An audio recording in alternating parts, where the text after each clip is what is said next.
Chapter 2. Can you really travel to Antarctica? Imagine there is a large continent the size of North America, 14.2 million square kilometers, or 5.5 million square miles to be exact. Now imagine that no private person, expedition, researcher, traveler, or adventurer is allowed to go there. Prohibited, forbidden, off limits. Any attempt is met with military force. You'll be shot at. The only way to reach it is through pre-planned tours to a very limited selection of places. At no time is a tourist permitted to venture outside the tight itinerary. At the same time, we are told that there is nothing of interest or value there. Would this strike you as odd? Because it is the truth about Antarctica. You won't learn this from official sources.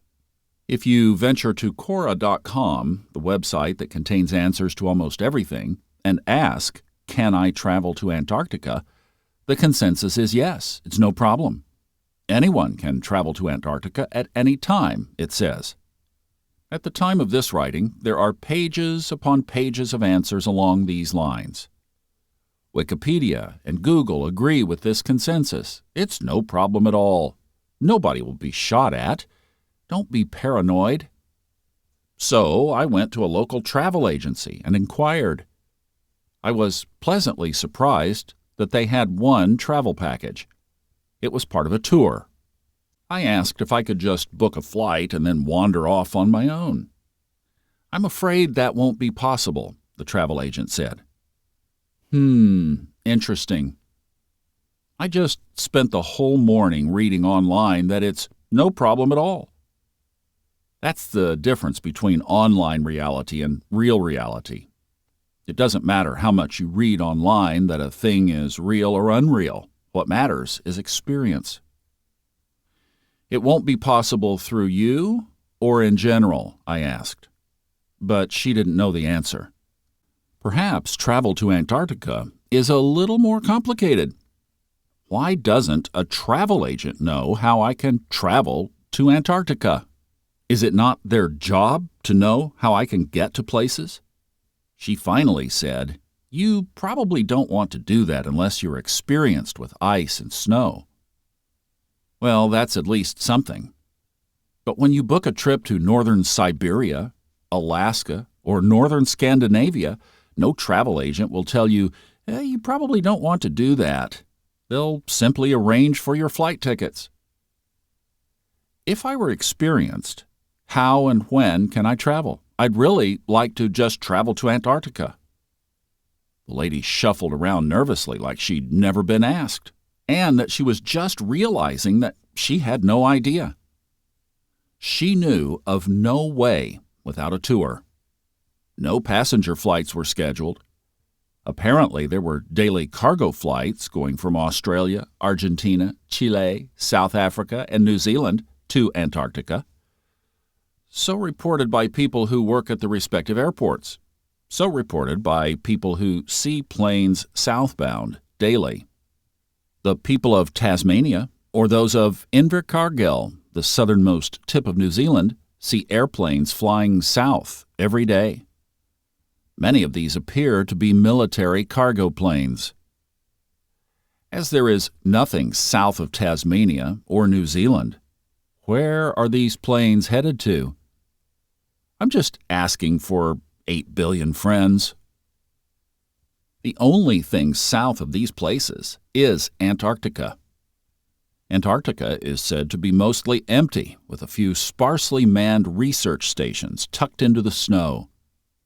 But judging by the amount of reported planes flying south, there is much more going on. We'll look at this more closely later. According to an article of the mainstream newspaper newshub.nz, travel to Antarctica is tightly controlled. Quoting from the article, "The military. Travel to Antarctica is strictly controlled under the Antarctic Treaty, which aims to protect the continent for peace and scientific research. The 53 countries under the treaty, including New Zealand, apply to conduct operations on the ice.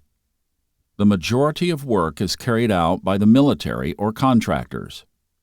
McMurdo Station, the U.S. base, has military personnel serving as staff and pilots, while New Zealand's nearby Scott Base works with the Kiwi Defence Force. The majority of air travel into the continent is also military-run, with New Zealand and the U.S. sharing C-17s and Hercules C-130s to transport personnel and cargo, as they have the skills, equipment, and experience needed to safely travel to Antarctica." End quote. There's a Norwegian guy who, like me, wished to travel there, but not as part of a guided tour. His name is Jarl Andhøy, a known adventurer and explorer. In response to one attempt, Andhøy was shot at by Chilean ships. On other attempts, he was intercepted by naval vessels from other countries.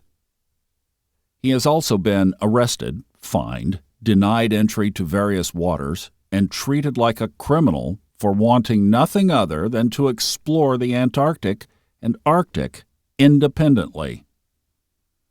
Several of his crew members have lost their lives. He was denied permission to sail to Antarctica many times and imprisoned for defying his government's orders not to sail there. But we are told there is nothing to see there, and anyone can go there anytime.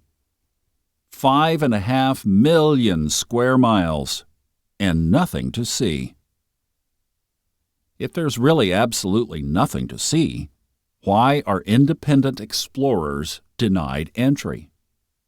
Why is violent force used to prevent entry to a country of which it is claimed that no visas are required to enter?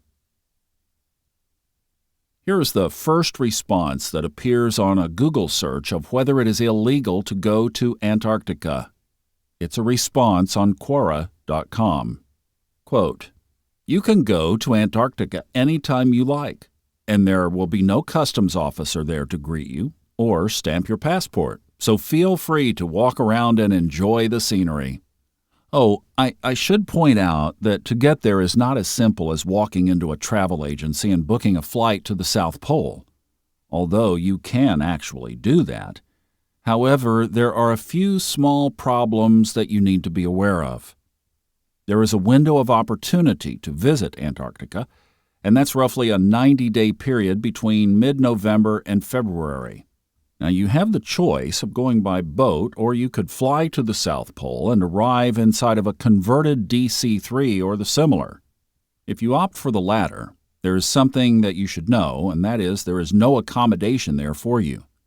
I guess you could organize to spend a week or so under your own tent and wait for a return flight. However, again, it's not recommended or encouraged. Of course, you could go by cruise boat, and that's a great way to go, but again, warned, it's not cheap. Alternatively, you could sail your own boat down there, but before you do, you should read some stories about past sailing expeditions that have occurred, particularly the ones that resulted in tragedy. End quote. This and hundreds of other answers and articles make it appear as if nothing is stopping you from going there. And of course, there's often the warning that if you go, it may be met with tragedy, as with so many others who tried. How about that? You can go any time, but it may be met with tragedy. The answer just read represents so many. The author of that entry repeated the myth that you can go there any time you like, and you can book a flight there. Jarl Andhøy has the authorities worried. Here is an article from 2012. Norwegian arrested after Antarctic voyage. Quoting, "The Norwegian adventurer who made an unauthorized trip to Antarctica with a New Zealander on board has been arrested off the coast of Chile. Jarl Andhøy and his 4 crew were arrested in waters near the border of Chile and Argentina. They were escorted to a nearby naval base at Puerto Williams, and their sailing permit has been revoked. Mr. Andoy's lawyer, Niles Jorgen Warndal, told Radio New Zealand's Morning Report program the arrest was made after a request from New Zealand authorities. However, the New Zealand Ministry of Foreign Affairs and Trade says the men are not under arrest as far as it knows. A ministry spokesperson says the government alerted Chilean authorities to the unauthorized expedition and has not been encouraging Norway to take action against Mr. Andoy. A Norwegian newspaper is quoting the Chilean naval commander as saying the yacht was taken into custody because the skipper gave the wrong name of the boat when contacted on naval radio. Crew reported to be fine. In January this year, Jarl Andhoy left New Zealand for Antarctica on the yacht Nilaya in search of missing sailboat Berserk, which sank in McMurdo Sound on his previous unauthorized expedition. 3 people died in the sinking. Norwegian authorities had asked New Zealand to stop the latest expedition, but the Nilaya left Auckland in a hurry on January 23rd after Mr. Andoy was served with a deportation notice.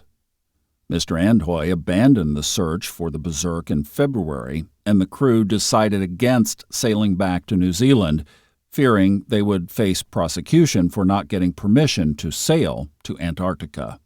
Mr. Andoy's lawyer, Niles Jorgen Warndal, says the crew of the Nilaya are fine but are still waiting to see official papers detailing why they have been arrested. A spokesperson for Mr. Andoy, Rune Olsgaard, told Morning Report the Chilean Navy has confined the crew to the boat and 3 armed guards are making sure they don't leave the naval base. End quote. Chile reports he had been arrested, and New Zealand says he hadn't been arrested. Apparently they couldn't agree on a common narrative. One of the official stories has to be false. So why the need to lie? Perhaps to maintain the illusion that anyone can travel to Antarctica. It's not true. Antarctica cannot be freely accessed. And the 8 billion people populating this world were not even asked in the matter. Do you remember receiving a questionnaire that asked your opinion on Antarctic matters? No, I didn't think so. Have any of you consented to Antarctica being prohibited territory? If Antarctica is not owned or claimed by any country, how can it be, quote-unquote, illegal to go there? Popular websites on polar expeditions routinely lie about this. Consider the following from a polar cruise operator randomly pulled up on the internet. Quote, "Since no country owns Antarctica, no visa is required to travel there. If you are a citizen of a country that is a signatory of the Antarctic Treaty, you do need to get permission to travel to Antarctica. This is nearly always done through tour operators. If you're going on your own, you will most likely be asked to register your intended visit, list your travel plans and possible environmental impact, and agree to follow the regulations of the treaty. If you come from a country that is not a signatory, you are not required to get a permit, but the ports that you leave from may insist that you have some sort of permission before you go. Why do you need to get permission in the first place? Well, that is because visiting Antarctica is a privilege and a responsibility at the same time. The Antarctic Treaty includes a protocol on environmental protection, which designates the continent as a natural reserve. There is a set of rules any visitor has to follow." End quote. That section is from the website PoseidonExpeditions.com and is titled, "Can You Go to Antarctica Without Permission?" The lie is that you are not required to get a permit, which is contradicted in the same sentence. But the ports that you leave from may insist that you have some sort of permission before you go, it says. After hours of search, I found no evidence that anyone who tried entering the Southland without permission succeeded. There appear to be naval vessels from several countries patrolling Antarctica for the purpose of surveying the ocean and preventing illegal fishing. Could preventing illegal fishing be a guise through which to keep people out? The few who have access are also tightly restricted. This from a 1985 New York Times article entitled 16 Areas Restricted Under Antarctic Treaty. Quote, parties to the Antarctic Treaty have agreed to restrict human access to 16 areas of special scientific or environmental value in Antarctica. End quote. So we have gone from anyone can travel to Antarctica at any time to travel to Antarctica is highly restricted and requires government permission, which is not granted unless you are part of a tour. And what is that tour like? You reach the outermost tip of Antarctica, take a few photos of penguins, and you go home. But if you type in "Who owns Antarctica" on Google, you get this answer. Antarctica doesn't belong to anyone. There is no single country that owns Antarctica. This doesn't make sense. If Antarctica doesn't belong to anyone, then there is nobody who can restrict me from going there. If a piece of land belongs to nobody, anyone can stand, walk, and sit there. That's why Google says this, answering the question, are tourists allowed in Antarctica? Tourists are allowed into the continent during the Antarctic summer, which is the period between November and March. Then, to answer the question, who is not allowed in Antarctica, Google says, however, in Antarctica, taking anything is banned. This includes rocks, feathers, bones, eggs, and any kind of biological material, including traces of soil. Taking anything man-made is also completely banned, as some might actually be research equipment. End quote. If Antarctica belongs to no one, then who is doing the banning?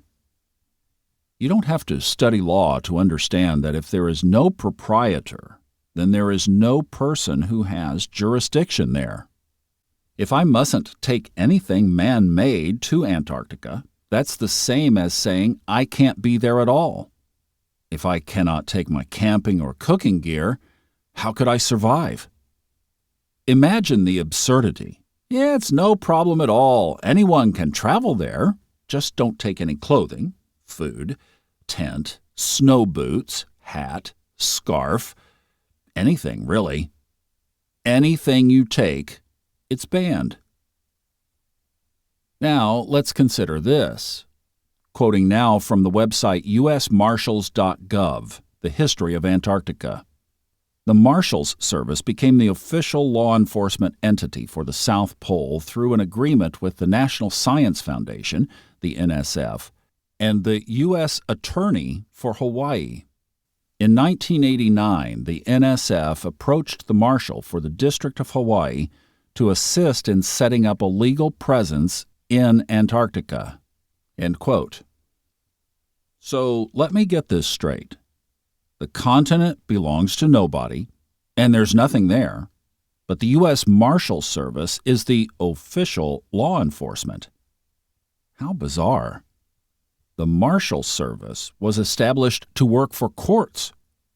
Their responsibilities include accompanying fugitives and prisoners and managing the assets of criminals.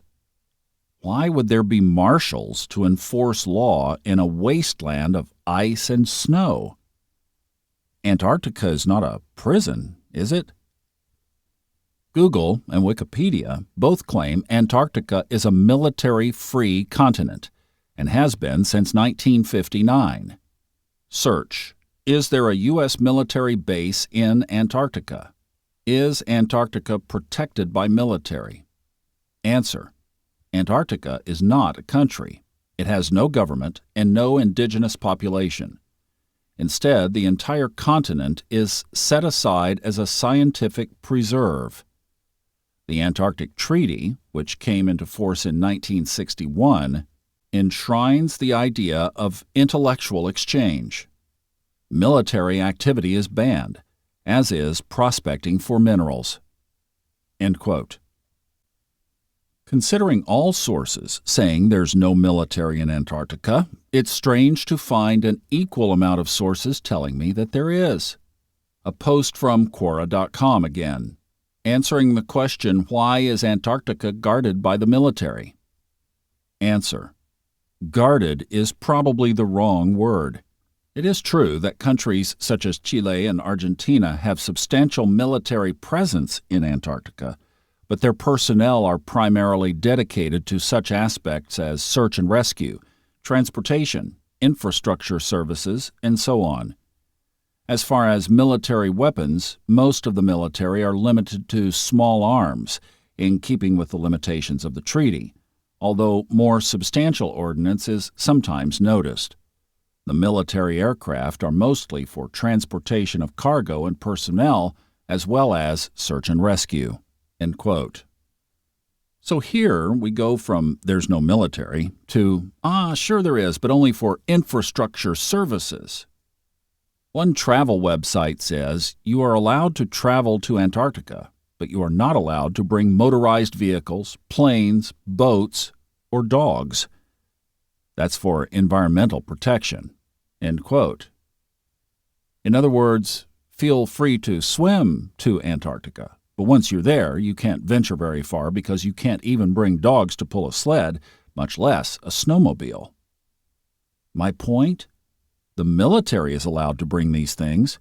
If they are so concerned about environmental protection, then there wouldn't be those strange daily cargo flights to Antarctica. If military is only there for infrastructure services, not for defense and combat, according to the Antarctic Treaty, then how did this happen?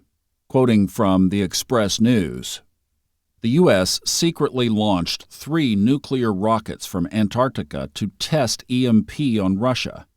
The U.S. government ran a series of nuclear tests over the South Atlantic Ocean to test an electromagnetic pulse in space, a documentary has revealed.